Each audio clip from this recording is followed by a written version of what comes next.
कि कानून व्यवस्था संभाले हमारे दिल्ली पुलिस के सभी साथीगण और दिल्ली पुलिस के सहयोग में आए कुछ और फोर्सेस, मैं उन सभी का तहे दिल से धन्यवाद करता हूं कि वो समय समय पर हम सभी का सहयोग बराबर निरंतर करते हैं और हमें भी उस दायरे में रहना चाहिए कि जिससे हमारे सहयोग में खड़े हमारे दिल्ली पुलिस के साथी घर को किसी प्रकार की परेशानी नहीं होनी चाहिए। ये हम सबसे आग्रह करते हैं पहले। उसके बाद साथियों अब आते हैं हम अमृतलाल, दिल्ली होमगार्ड एकता मंच के अध्यक्ष अमृतलाल, हम आप सभी के समर्थन में खड़े हैं और आगे जरूरत पड़ेगी तो हम और अपने होमगार्ड साथियों के आपके बीच में उपस्थित करूंगा और वो आपके कंधे से कंधा मिला के चलेंगे। साथियों अब आते हैं मुद्दे की बात कि हमारे कंट्रैक्ट के कर्मचारी क्यों धरना देने के लिए मजबूर होते हैं। कभी उनका वेतन रोक दिया जाता है, कभी उनके अधिकारियों के द्वारा शोषण होता है। मैं देखता हूं कि डीटीसी के जो कर्मचारी, ड्राइवर और कंडक्टर जब रोड पर चलते हैं, गलती न होते हुए भी उनकी रिपोर्टें बना दी जाती है, उनकी पर्चियां काट दी जाती हैं। तो क्या है, ये अधिकारियों द्वारा शोषण है। वो भी अधिकारी कंडक्टर और ड्राइवर रहके जो है अधिकारी बनते हैं, लेकिन फिर भी उन अपने कर्मचारियों का शोषण करते हैं। पहली चीज। दूसरी चीज, जो हमारे दिल्ली सरकार है, दिल्ली सरकार जब सत्ता में पहली बार आई थी तो इन डीटीसी कर्मचारियों को वादा की थी कि हम आपको पक्के करेंगे। दिल्ली होमगार्ड के कर्मचारियों को वादा किया था कि हम आप सभी को पक्का करेंगे, लेकिन हमारे ना तो डीटीसी किसी कर्मचारी को पक्का किए, ना दिल्ली होमगार्ड को पक्का किए, ना कंट्रैक्ट के टीचर को पक्का किए, ना आंगनबाड़ी को पक्का किए। पक्का तो पक्का, जो समान काम समान वेतन है वो तक नहीं दे रहे हैं।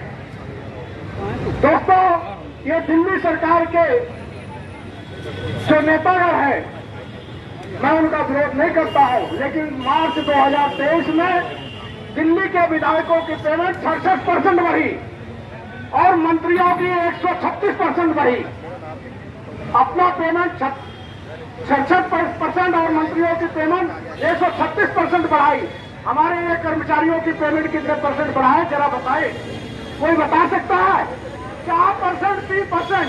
क्या वो जो साल में डीए बढ़ता है वो बढ़ता है? 4%, 3% वो बढ़ते हैं, लेकिन अपनी 4 रुपए, अब की बार तो 4 रुपए बढ़े हैं।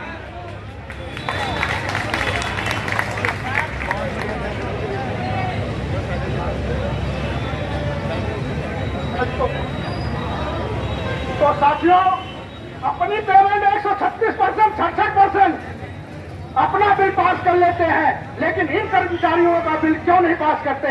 जब इनके कर्मचारियों की बात आती है तो कहते हैं भाजपा विरोध कर रही है, आप विरोध कर रही है, तब तो उनका विरोधाभासी चलने लगता है। जब कर्मचारियों के हितों की बात आती है, लेकिन अपने हितों की बात आती है, उन विधायकों की, उन मंत्रियों की, तो 1 मिनट नहीं लगता, 1 दिन के अंदर पास हो जाता है बिल। लेकिन आपका लटका देंगे कि हमारा बड़ा पार्टी विरोध कर रही है, वो विपक्ष में है, वो आपका साथ नहीं दे रही है। साथियों, ये सरकार का बहाना है। यही दिल्ली सरकार अभी एमसीडी चुनाव में बोली थी दिल्ली के पूरा घर 3 महीने के अंदर साफ हो जाएगा। क्या वो अपने वादे को पक्का हुए? केवल फ्री का झुंझुना देके क्या देखते हैं? मैं साथियों, एक दिन की बात है, एक ऐसा कोई सरकार में हमारे मुख्यमंत्री का, जो हमारे पूर्व मुख्यमंत्री आदरणीय केजरीवाल जी थे, उनका कोई सहयोगी हमारे एक साथी को मिला था। उसने उनके सामने प्रस्ताव रखा, साहब जो आप ये बसें प्राइवेट ला रहे हैं, प्राइवेट ना लाए, ये डीटीसी की बसें लाएं।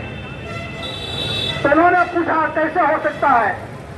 आप जो कॉन्ट्रैक्ट पे देते हो वही हमें दो, हम जो है हर महीने कुछ बसें आपको ला के देंगे, वो डीटीसी की बसें होंगी। लेकिन उन्होंने क्या कहा, या और उन्होंने एक सुझाव और दिया, जो आप फ्री का किराया कर रखे हो, फ्री का किराया बंद कर दो। फ्री के किराया से कम 50 बस हर महीने आएगी। अगर 50 बस हर महीने आती है तो 12 पंचे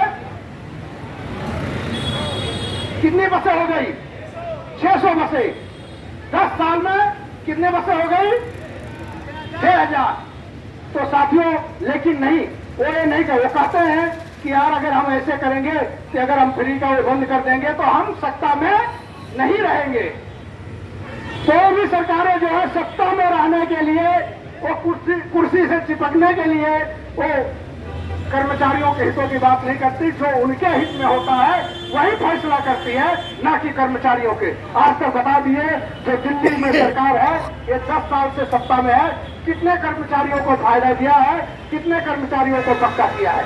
कुछ दिखाने के लिए एमसीडी के कर्मचारियों को थोड़ा सा पक्का कर दिया, दिखाने के लिए। इस प्रकार अगर आप सभी का शोषण होता रहेगा, शोषण होगा भी, शोषण होने का कारण हम और आप है। क्यों? आज लगभग हमें लगता है कि डीटीसी में ड्राइवर और कंडक्टर मिला के 12-14 हजार होंगे, लेकिन अभी हमें लगता है कि 200 भी लोग इकट्ठे नहीं हुए। यही कमजोरी, सबसे ज्यादा कमजोरी हमारे अंदर, हर विभाग के कंट्रैक्ट कर्मचारियों के अंदर है, जो हम अपनी एकता का परिचय नहीं देते। भाइयों, हो सकता है कि हमारे डीटीसी में भी कई संगठन हो, संगठन होने दो, लेकिन जहां अपने हक की बात है सभी संगठनों को एकता दिखानी चाहिए, जो हमारा कहना है।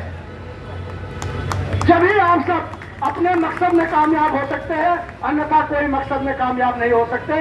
अगर हम 2-2, 4-4 की संख्या में बटे रहेंगे, हम सभी को चाहिए।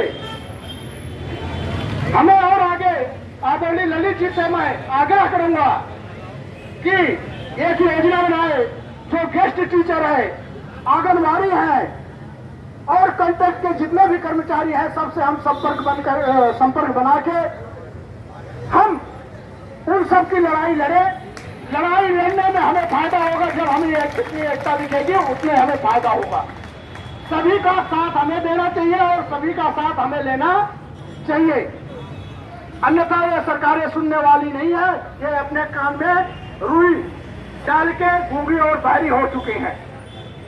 साथियों, इसके लिए अभी समय है, फरवरी या मार्च में इलेक्शन होगा।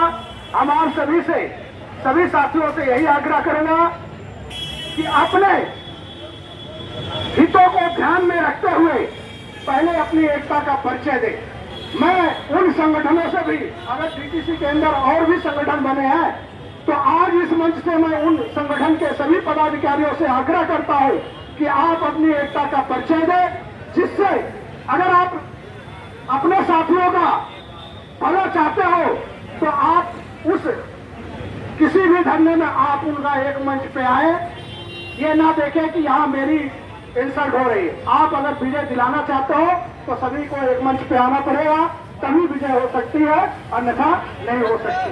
धन्यवाद साथियों, इसी के साथ बारी को विराम देता हूँ। अगर हमसे कोई कुछ हो तो हम आप सभी से क्षमा चाहते हैं। जय हिंद, जय भारत।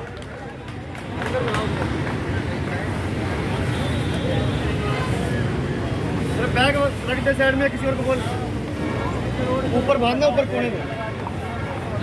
भाई जो भी साथी अपनी कोई समस्या रखना चाहता हो, बोलना चाहता हो, इस मंच के माध्यम